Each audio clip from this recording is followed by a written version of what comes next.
This is Meet Sean, where we break down real life topics insurance, annuities, real estate, travel planning, and home ownership so you can make smarter moves. Subscribe so you don't miss the next episode. Yep. There is this very specific fantasy that I think pretty much everyone has had at some point. You're standing in a convenience store, maybe just buying a pack of gum, and you see that lottery ticket dispenser.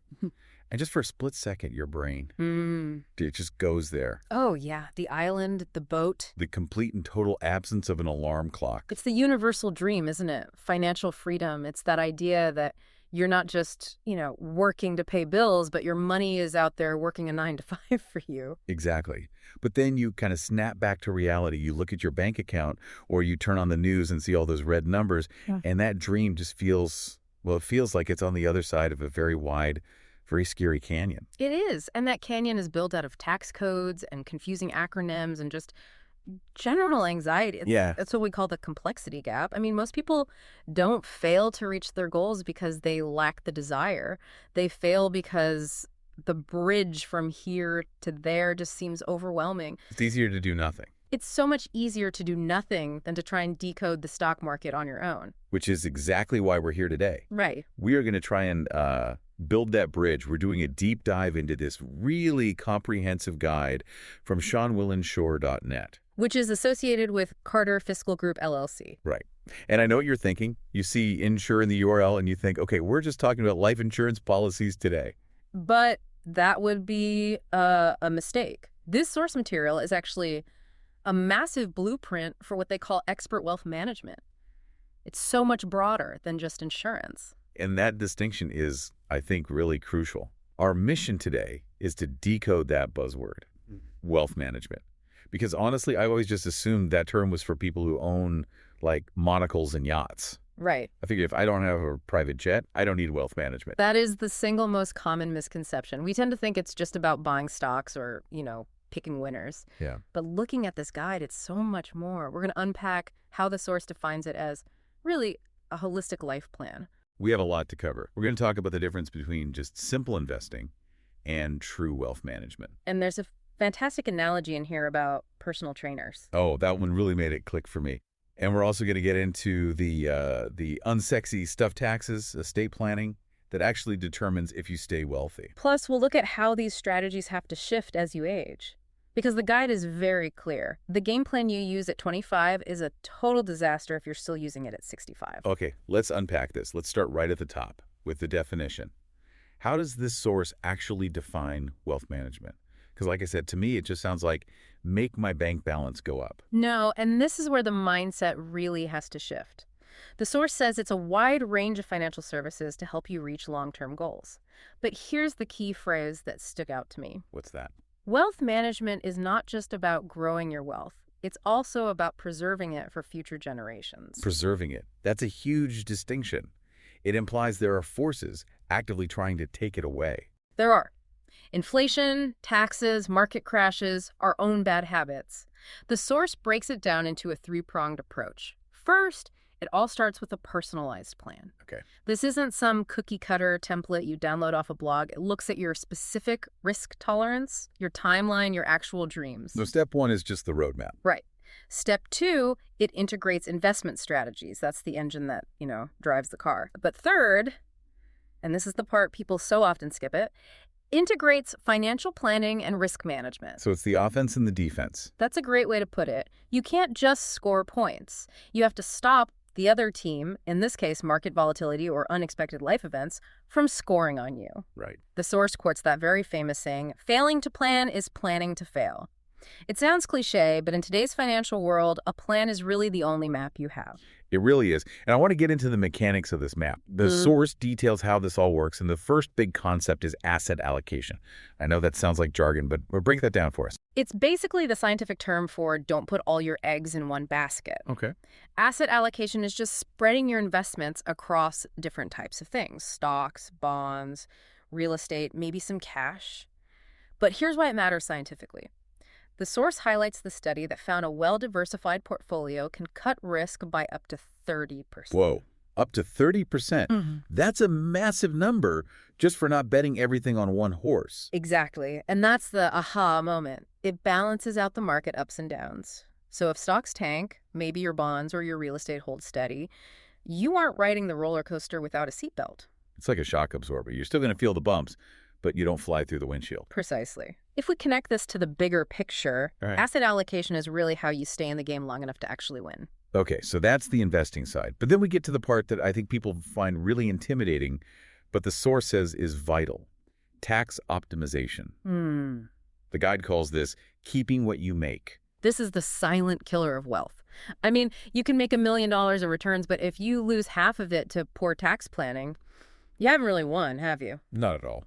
The source gets into specific methods. It talks about using tax-deferred accounts like a 401k or an IRA. That's the obvious one. But it also mentions something called tax loss harvesting, which it sounds like farming, but I'm guessing it's not.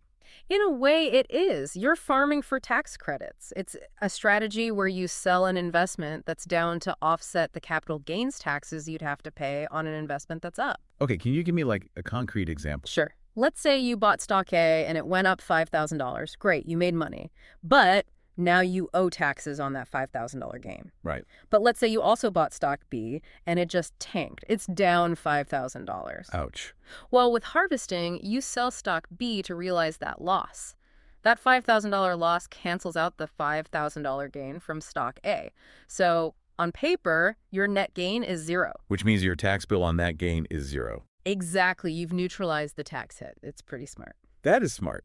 It's like using your losers to protect your winners. Yes. The source really emphasizes considering the tax implications of every decision, not just on April 15th.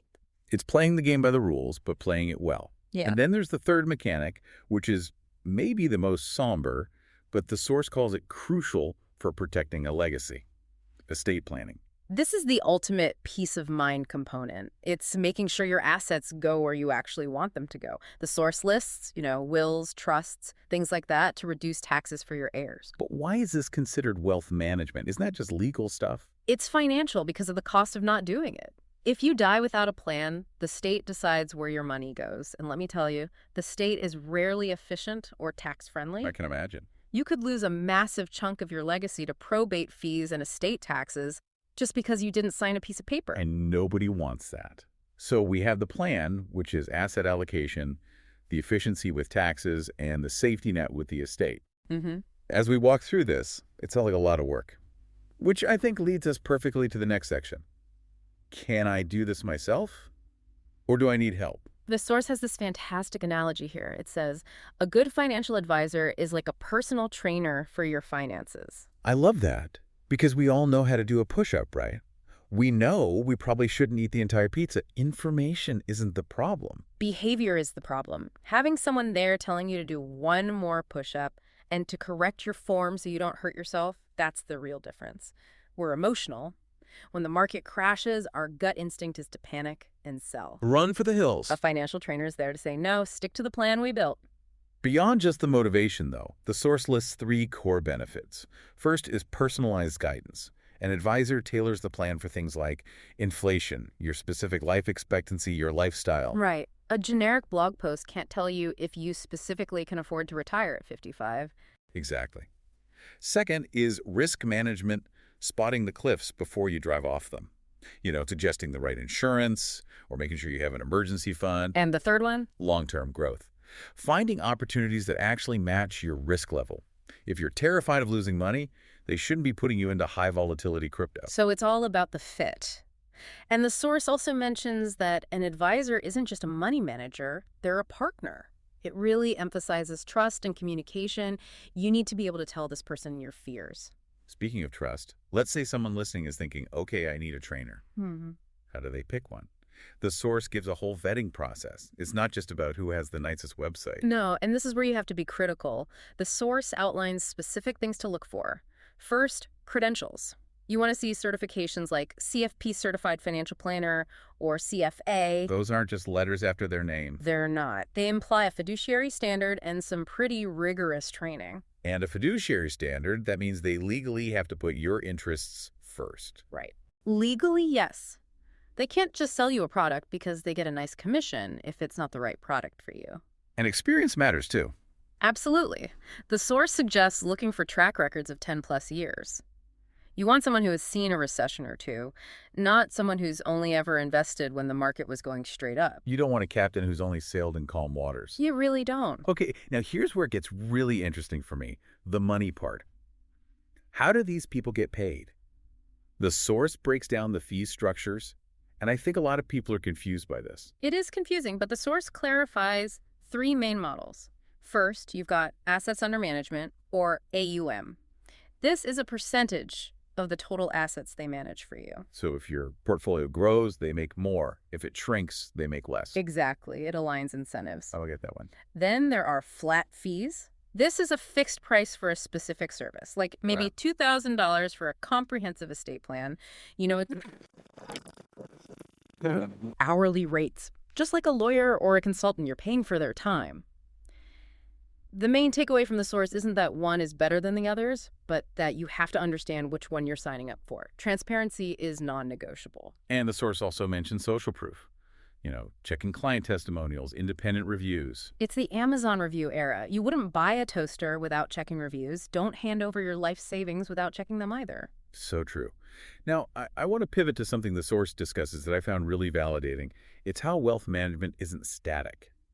It changes as you go through life. This is the timeline approach. The plan has to evolve. I mean, you don't train for a marathon the same way when you're 20 as when you're 60. Right. The source breaks it down into 3 main stages. Let's start with early career. This is probably where a lot of our listeners are. Juggling student loans, entry-level salaries. What's the focus here? The focus is all about building a foundation. The actions are really practical. Budgeting, paying off high-interest debt, and this is crucial, building an emergency fund. The, oh no, my car just exploded fund. Exactly that fund. It's about survival and establishing good habits. And starting that retirement saving, even if it's small, just to let compound interest start working its magic. Okay, then we move to midlife and family. The complexity really ramps up. It does. Now you have more moving parts.